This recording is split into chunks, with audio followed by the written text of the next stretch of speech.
honestly, I am here for it.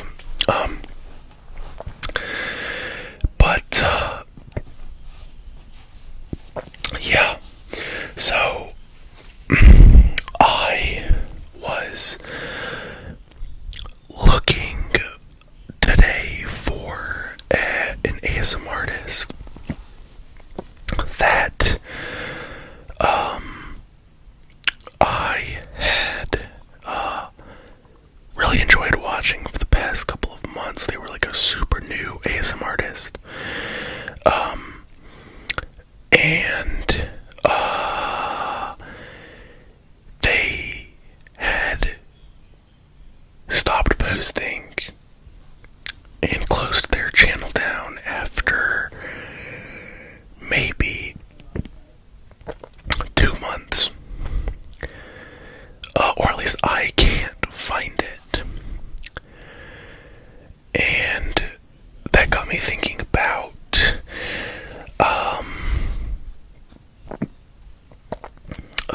ASMR and ASMR artists who I've enjoyed over the years who no longer have their channels, or their channels are there but they're not active anymore.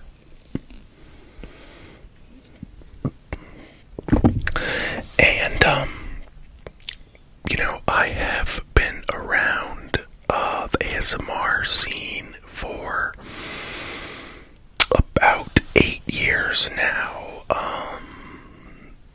watching ASMR since 2016. I think I talked about how I got into ASMR in a previous video maybe a year ago, but basically, I was living overseas, and if any of y'all know who ASMR Darling is, a video from her popped up on my YouTube, and I had never, seen anything like that before. So, I'm a chronic YouTube surfer, and I'll just click on anything on my feed that looks interesting, and it did, and that started, my journey into ASMR, watching for 4 or 5 years, and then finally creating my own channel, this channel, out of boredom in 2021. And back then, it was kind of the earlier stages of the ASMR community. So, there were maybe only a couple of, there were a few ASMR folks, ASMR artists to watch. There weren't, or maybe there was, but it seemed to me that, there wasn't this, huge explosion of all of these new ASMR channels, which, over the years I've come to prefer anyways. I feel like at some point, once you get too big of a channel, your ASMR becomes so commercialized and professional that, in my opinion, you lose a lot of the charm of what makes ASMR worth watching. But some of these creators were smaller than they are now. I mean, the main one, that I watched, like I said, was ASMR Darling, who, I don't know how many subs she had at the time, but she was a favorite of mine, really, because I didn't know of anyone else. There were maybe some other folks,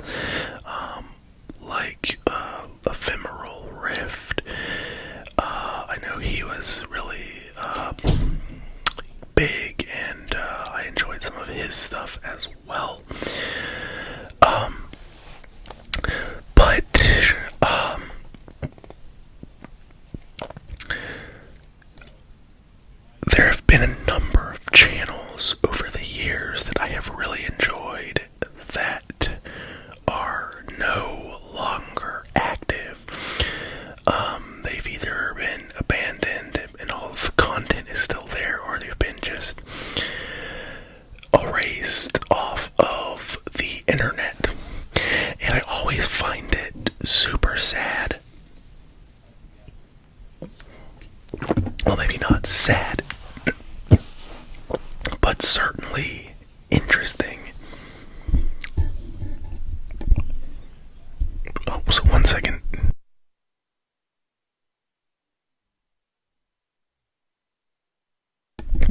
I'm sorry, I had to clear my throat. I'm getting over a cold. I always find it kind of interesting, and maybe a little bit sad every time a channel is abandoned. More so with abandoned channels than closed channels, because, you can kind of,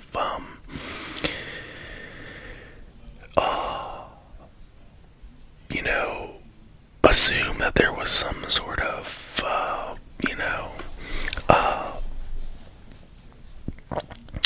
reasoning for why, someone closed their channel. But with abandoned channels, it's like, all of a sudden they, were posting one day, and then it's a year later, and, they haven't uploaded. There's been a number of channels like that I, enjoyed in my earlier ASMR stages. And some of these people are people that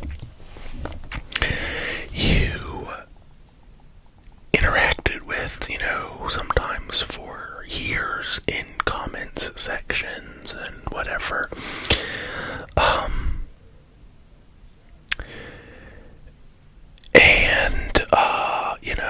It's kind of that whole parasocial relationships idea, but you have like,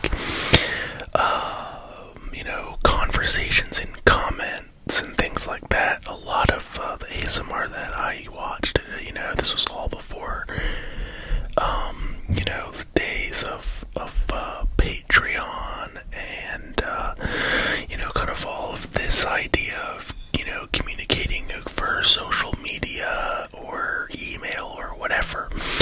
So, you'd have a lot of your interactions in the comments of videos, and you would like kind of build relationships with these ASMR artists. You would talk about the videos, video ideas, maybe a little bit about what was going on in your life.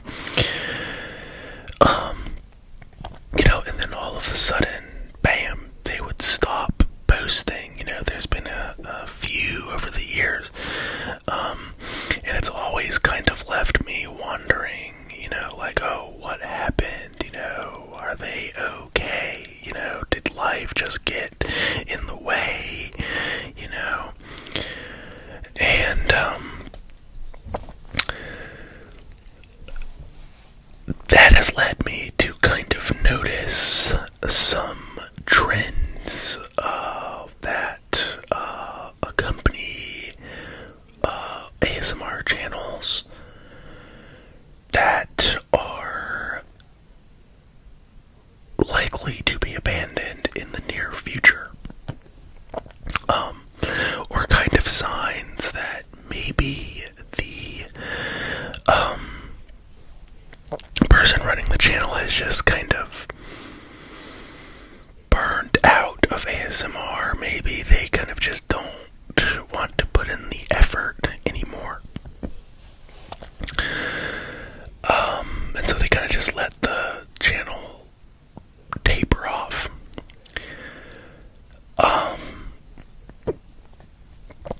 The kind of first trend that I've noticed is that generally, and I can't say this for, everyone who has an ASMR channel, but what I have generally noticed is that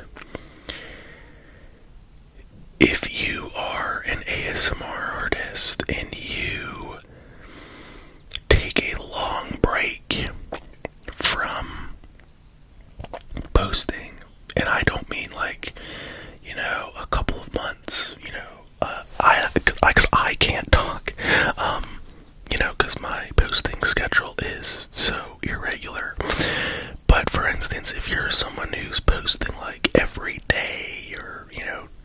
week, 3 times a week. You have like a set schedule of when you're posting, or if you're posting commonly, and then you take a long break. Generally,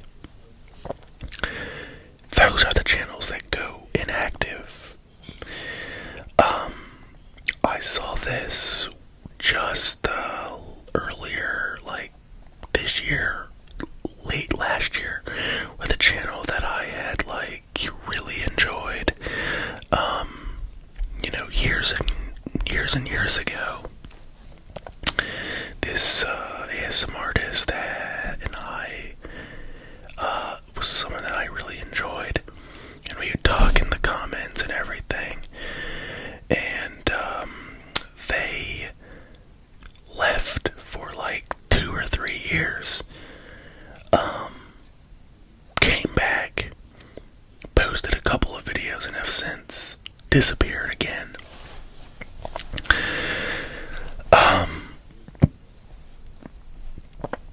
I've seen this countless times over the years.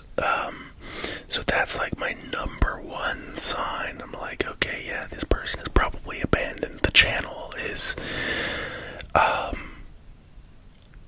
If they go on an extended hiatus for a year or longer, they may come back for a couple of videos, but I've noticed that once you do that, you don't really ever get back into posting regularly.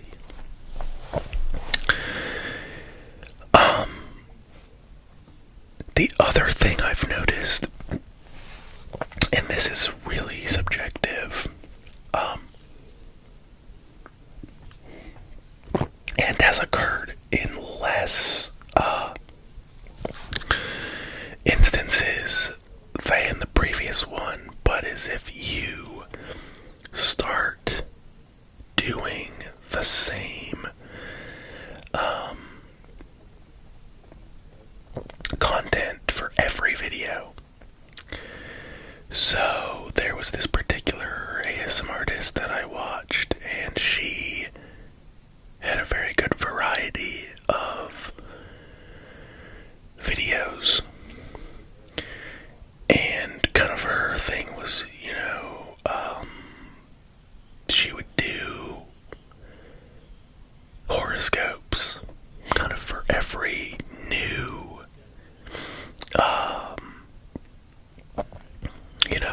I don't want to, it's not season, whenever a new sign would come in, she'd do a horoscope for that sign. And so it was like, her other videos with a couple of horoscopes mixed in, and then, at some point, every video was a horoscope video. It was just, every video she posted like multiple times a week was just, your horoscope for today, right? And people kind of started noticing and were like, hey, are you gonna do other videos, right? This is not to call out this ASM artist at all. These are just trends that I've noticed, for 8 years around the ASMR scene. And then she never really addressed, I'm gonna get back into doing other videos. It was just, the same video after the same video. And then she just dropped off the face of the earth, and that was it. Just been inactive for like 2 years.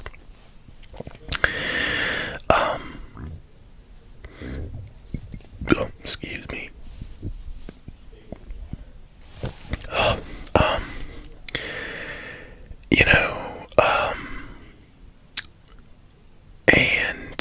So those are the 2 big ones that I've noticed. The especially weird one too is like when you have really big channels who kind of drop off and stop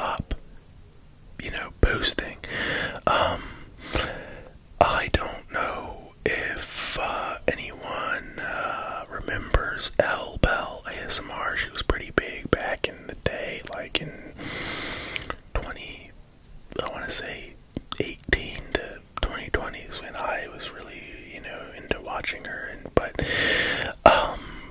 she disappeared. I think she had a kid, which is valid, but it's always like this thing where you're like, okay, what happened? To them. And then there was this ASM artist from Serbia who I loved and interacted with all the time, and they just dropped off the face of the earth and deleted their channel, and I don't remember their name, so I can't look them up to see if they have another channel. So I've looked up Serbian ASMR, scrolled through videos to see if I could find this person, because they were literally one of my favorite ASMR artists back in the day. But it's part of the game, I guess. People just get tired, and people just close their channels. Now, the other big thing, and this is kind of, one second, I need to reshake my protein shake.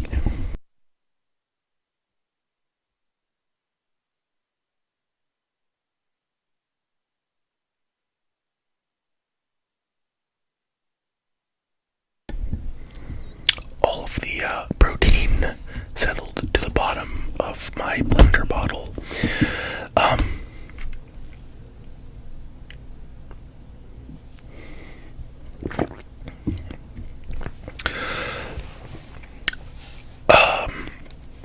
The other thing, and I should say that I think everyone who's been around the ASMR scene would agree that ASMR has eras or waves, as most things do. And if I had to say when I caught the wave, it would have had to have probably been the second wave. Kind of when ASMR was first coming onto more of the mainstream consciousness, with creators like I said, ASMR Darling, Maria, who I don't remember her name, something Whispers.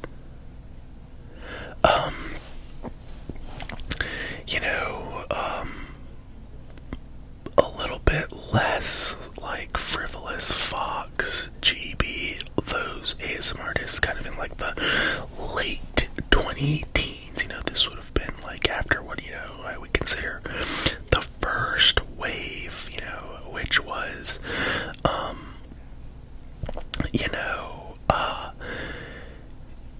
just some, guy or girl or whatever in their, or whoever in their basement, their room, with no mic, just, doing a lo-fi tapping video, right? You still see a lot of,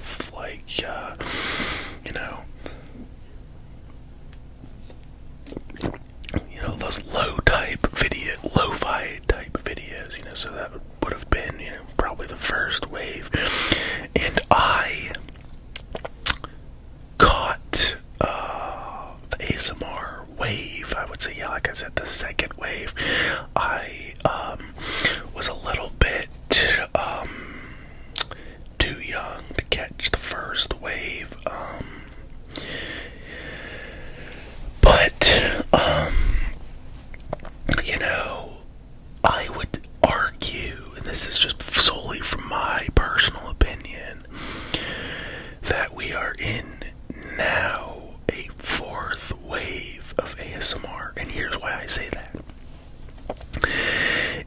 second wave was, ASMR Darling and Maria, and, all of that. The third wave has kind of been, the, burgeoning of the small ASM artist that became a big ASM artist, and so, I would have to say, like I said, Frivolous Fox and, GB and maybe some others. Those are the two that I really just remember being, huge, a number of years ago. And people that I've seen grow. And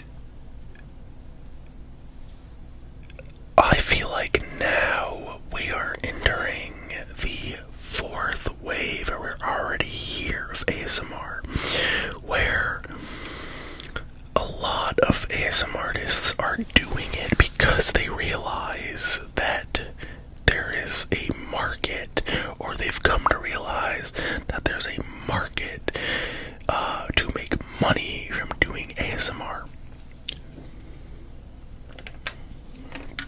And if that's you, I have no problem with that. Get the bag. But I will see countless small creators, under 500, who will open a Patreon or whatever and start making customs, right? Or have their tiers, which is fantastic. I think it's amazing to have, more opportunities to make money and interact with your fans.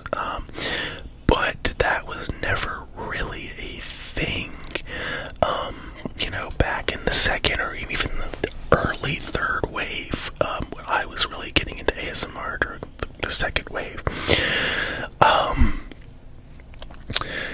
And you know what, now that I'm just thinking about it, I am gonna track down some ASM artists and maybe make a little video hashing out this waves idea a little bit more.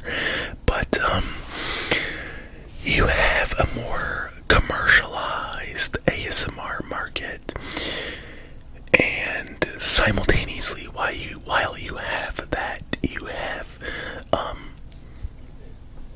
all of these small creators popping up, which to me is amazing, because I love discovering new ASMR channels and new folks, and like I said, I love the smaller ASMR channels anyways, because it seems more organic and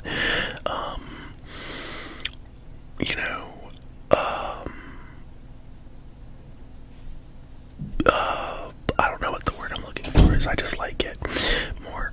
There's a few channels that are larger, that aren't like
ASM artists who are trying to make the extra buck, which,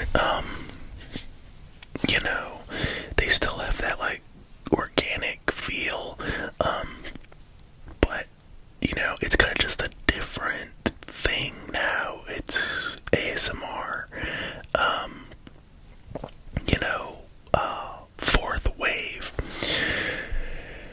And so that's kind of a long explanation for what I've kind of seen to be the big, more recent third, you know, thing. This is less so to me an indicator that someone is going to shut or abandon their YouTube channel, and more so something that just happens. But there's been a couple of ASM artists who I enjoyed for years, who I would say were firmly in the third wave of ASMR, who realized at some point that they could commercialize their channel, you know, or commercialize their content rather, to the detriment of their YouTube channel. So most creators strike a very good balance of paid content and free content, but there have been a few creators that I've noticed in the past couple of years who have switched over exclusively to platforms like Twitch or Patreon or whatever, and just completely abandoned their YouTube channel because they realize that they have a large enough market. Sorry for the computer. They have a large enough market to where they can just make all of their content paid content. That's kind of the third thing I've seen, you know. But that's less so, like, if I see that, you know, you can't really predict that. And you really can't